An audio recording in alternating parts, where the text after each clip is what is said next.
Welcome back with another podcast with Zachary Jonathan and Jacques Jonathan from HDN, Haitian Development Network. We're talking today about voting and political instability in Haiti. Why don't you start us off with that article you wrote in The Hill in 2016? You were talking about the elections and you made a prediction that in 2016 for the next 5 years Haiti was going to have political instability, and that turned out to be right. So why don't you speak to that? Well, thank you. Um, Oftentimes, when we looked at elections, we think it's just about elections in a free society. And elections, they have to be free, they have to be fair, but there's other components to it. What about the voters? Are they well informed? Are they misinformed? Because political campaigns is basically propaganda most of the Sure. time. So in 2016, there were a lot of people saying, hey, bad things have happened, fraud, and so on and so forth. And I pleaded with the international community, writing articles and saying, hey, something bad is going to happen unless you correct this. And what happened is they did not.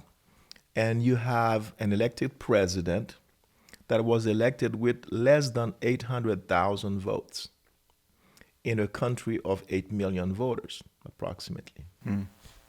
Maybe more, maybe less. So that very fact create political instability, because if a large number, at least above 20% of the Yeah, that's not even 10%. right of the voting bloc doesn't go to the poll, that means what? They mean like they are not engaged. They are Sure. disengaged. And this disengagement comes from another thing that we don't have in Haiti, and that is civic instructions. The voter needs to know that voting is not just a right, it's a privilege, but it's an obligation. For instance, in Belgium, if you don't go vote in Belgium in elections, you know what happens to you?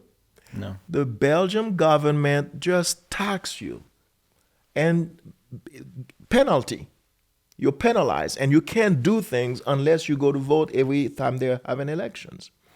And the Haitian constitution stated in Article 52 that the Haitian government has that right to even impose a fee if you don't go vote, because it's an obligation.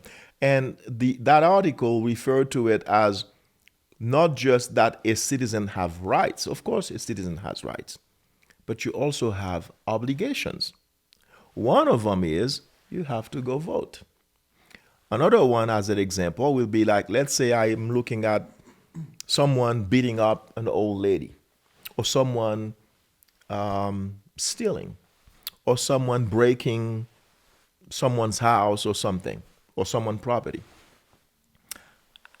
As a citizen of Haiti, in accordance with the Haitian constitution, you as a citizen must do something to protect that person, or to protect that house, or that, Property. property. Thanks.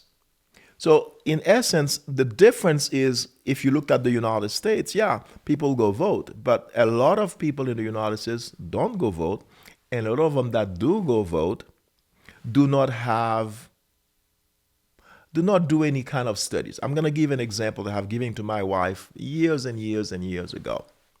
When Bill Clinton was president of the United States, when you ask anyone in the United States who has the power of the purse, in accordance to the U.S. Constitution, the people delegated that power to the Congress of the United States, the lower house of Right. Congress. They have the power of the purse. Well, Bill Clinton went and asked Congress for $20 billion to loan to Mexico. The Congress says no.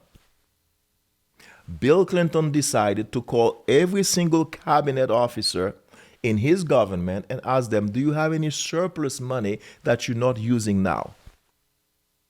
He added all of it up to $20 billion, and by a stroke of his own pen, gave Mexico that loan that the Congress said no to. And no American citizen, to my recollection, said anything to that. The Congress did not say anything to that. They should have impeached him for that because he committed an act that is flagrantly against the Constitution of the United States because it's an usurpation of power and authority of the Congress of the United States. Because it went under the table, it's not marked by history. I'm sharing this with you and the audience, but people need to understand that should have been a mark right there. Boom. It wasn't. So we lost an opportunity to teach the American people that those kinds of things must have consequences. Because then what do you have? You have then a president that feels that they can do pretty much whatever they want. Well, I think Congress has largely over the past few years been turning into something that really actually wants the president to be the scapegoat for anything that they do or anything that happens in government. They don't want to have, it seems, the responsibility of changes that are made to the point where presidents are now the sort of King. Holder of power to Yes. yeah. And it comes because they are doing this backdoor deals where the president say, hey, I'll do this for you.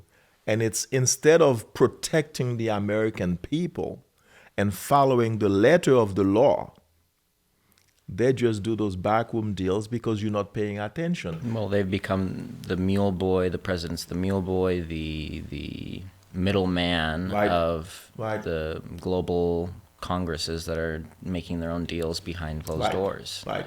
And this is why I said to have political stability, including in the United States, anywhere that you have democracy, the democratic process is not gonna stand on the length of time that you would want and function properly unless the citizenry is engaged, the citizenry is informed, and the citizenry is in full participation because they know really at least what's going on and they have a goal to keep this United States of America where it needs to be, which is we have separated powers because in fact that's the best system. Why is it the best system? Because if you have a pure democracy, what we used to call a popular democracy, then it's the power of the mass. This is not a popular democracy. This is a republic. It's not the power of the mass, it's the power of the states that form that republic called the United States of America. Those United States, all 50 of them, must participate fully in the process. Otherwise, you're going to have a failed state pretty soon, sooner or later. Like in Haiti, basically we're saying that, you said 800,000 people voted to elect the last president, and they have a population of 8 million. That's basically 10%. Yeah. And having a decision made off of 10% of a population isn't really a decision that's going to be worth much, for one. And for two, what made that 10% vote for this particular person? It's only 800,000 people. Yep. It may not be hard for someone with the right tools or interest to get Or 800 money. or money to get 800,000 people to vote a certain way. Exact. Yes. Yeah. So we're talking about political instability in terms of information and access to it, and then also in terms of participation. And part of that obligation we were speaking to earlier, I think, is that I think the analogy you made was when you see an old lady having her purse stolen, your obligation to save them would be innate, intrinsic Yeah. for most people in their conscience. And the analogy to the broader picture then would be the old lady who's getting her purse stolen is our nation, is our whole Our country, people. Yes, our the people. country. Yeah. And so your obligation would be to them. Yeah. And if you neglect that, if you don't even know that that obligation is there, Yeah. if you don't even think about it, the country is going to go down and down and down and down until you become a bankrupt country. You become a bankrupt nation. Not bankrupt financially, perhaps, necessarily, Even of morals. but moral, societal, you're going to be bankrupt because you're not paying attention. We need, in other words, you cannot have a republic without paying attention. In fact, if I remember right, one of the founders of the United States Constitution said to someone when he was asked, don't remember his name now, it escaped me, but he was asked exactly, what do we have? And he said, a republic, madam, if we can keep it. We're not keeping the republic. And in Haiti, as an example, in 2016, I was basically saying you're going to have political instability because, in fact, you are allowing the same thing to happen. Just a little group of people go and vote for a president. That will not give you political stability. And it's a shame because look at what's happening. Since, Haiti has gone worse and worse and worse and worse. You got more gangs, you got more violence, you got more people in the streets, you got more people that are, and, of course, the president got killed. Right. Assassinated. Assassinated. In his home. In his home. With his wife and kids in the home. And they just walked in. Yeah. Yeah. Even though he had police there and so on. So when you look at it, you're thinking, wow, and it's another kind of black eye, it's like, anyway, so it makes you feel sad and bad and angry at it because all of that is preventable. It doesn't have to happen because we should know better. Well, let's wrap it up there. Stay connected. Keep watching these videos. We'll have more for you. Thanks for watching.